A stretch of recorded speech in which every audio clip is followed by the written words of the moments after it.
I couldn't believe it. I got back from my trip, late on Sunday, and I saw an article. I was disconnected for a bit when we were out of town. Not by choice. I had no service for a good period of time on my phone, which is fine.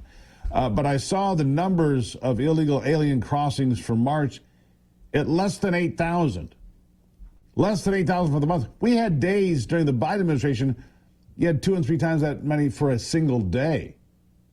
So I see this new piece from my next guest, Todd Bensman. The border crisis is over. Is it? Well, it sure looks that way. Todd Bensman is a senior national security fellow for the Center for Immigration Studies and the author of Overrun. Todd, welcome back to the program. Good to be here. Thank you. Is it over? I mean, I couldn't believe it. The month before, it was about 8,500. This time it was like 7,700. I'm like, look at these numbers for the whole month. I mean, I see that, intake centers are closing in places like San Diego. Facilities are being shut along the Texas border because there's nobody there. There are no illegals to put into these facilities or use them. What's your take? Yeah, well, actually, the number for March is under 7,000. Oh, That's about 230, 240 apprehensions per day across the border, the entire border. Whereas like just a year ago, it was like 10,000 a day, 14,000 a day, and was like that for years.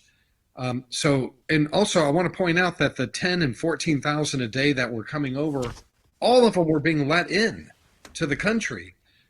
These 8,000, 7,000, 6,000 that we're catching now are all being detained and deported.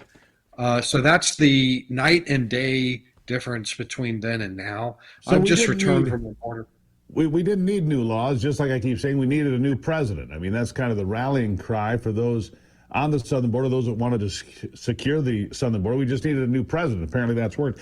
Because something else that was mentioned here just before you came on, because of the drop in the number of people less than 7,000, I thought it was a little bit more than that, but even so, it's even better. But the drop in fentanyl coming across the border is also significant, isn't it? That's right. This will be the third month. The March numbers aren't quite in, but I'm being told that this will be the third month consecutive declines in seizures at our border of fentanyl. Seizures are the primary indicator of overall smuggling. That means that if the seizures are down, then the total smuggling is very likely down, especially now because all our Border Patrol agents are dedicated, along with the military, to finding fentanyl. They're hunting for it, and they're not processing it, distracting immigrants into the country like they were before. And so if the seizures are down, and the reason is because Trump's tariffs, 25% tariffs on Mexico, have got the Mexicans raiding fentanyl labs in Culiacan, which is the hub. It's like the Detroit for automakers. It's the Detroit for fentanyl making. Gotcha. In Mexico, right, have just wiped out the labs down there, one after another. And it looks like I've got Derek Maltz, the head of DEA, quoted in my article for the Daily Wire about this, saying that we believe that the cartels down there have made a strategic business choice to stop smuggling that stuff into the U.S. and maybe move it to Europe instead, because it's just too radioactive. It's too hot.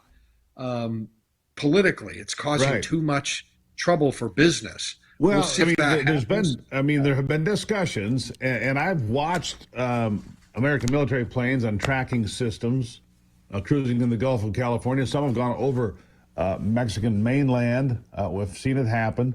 The military is available to take out the cartels. Now, I haven't seen that happen, but I saw a rancher get killed here a few weeks ago in an explosion along the border, an American rancher. And when those things happen, I think to myself, well, that gives Donald Trump the green light if he wants to go in, if he wants to stamp out the cartels, which, as you pointed out, Todd, have basically run the border for years now. Donald Trump's not going to allow that to continue. What do you think he could possibly do? What do you think are some of the things that he'll consider doing to further shut down this border and secure America from these criminals that are the cartels? Well, conventional wisdom, anyway, is that the Americans, military and military advisors, would work very closely with Mexico's tip of the spear to go kinetic against the cartels if they don't keep the fentanyl under control and all the rest of it under Meaning? control. Meaning, stop doing it, uh, and stop, producing drugs and moving drugs into the United States anywhere near the rate that you're doing it anyway. But now there's reporting out by NBC, quoting White House officials, Trump's willing to defy convention and contemplating doing drone strikes, U.S. unilateral Like a drone Predator strikes drone. inside Mexico. Yes. So that's out by NBC yesterday, and there's a lot of talk about that right now. It wouldn't surprise me at all, the way Donald Trump, what we know about Donald Trump, that he may take matters into his own hands. He's still mad at Mexico. He still doesn't feel like they're doing enough, even if fentanyl's down, the smuggling's down. And maybe he's right, because those drug cartels are incredibly adaptive, and they're like cockroaches. They're the last ones that'll still be around after the nuclear war, right? Absolutely. So he's willing to kind of bring it to him. It seems like, we'll see, but he's got a lot of military assets in place. 2 destroyers on the coast of off the coast in the Pacific. He's got naval assets in the Gulf of America. He's got striker brigades on our side. He's got the 10th Mountain Division on our side. Spy flights going over Mexico like we've never seen before. And Green Berets down there training Mexican naval infantry units in non-conventional warfare. We've never had that before. Yeah. And CIA officers all over. They moved a lot of CIA officers in.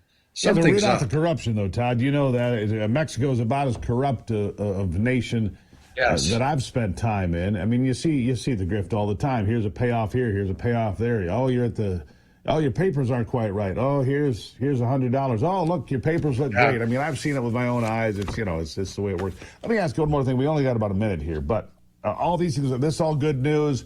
We have tools in our arsenal, but what about human trafficking? Has that also declined precipitously along with fentanyl and the border crossings? Yes, it's all down, down, down, down.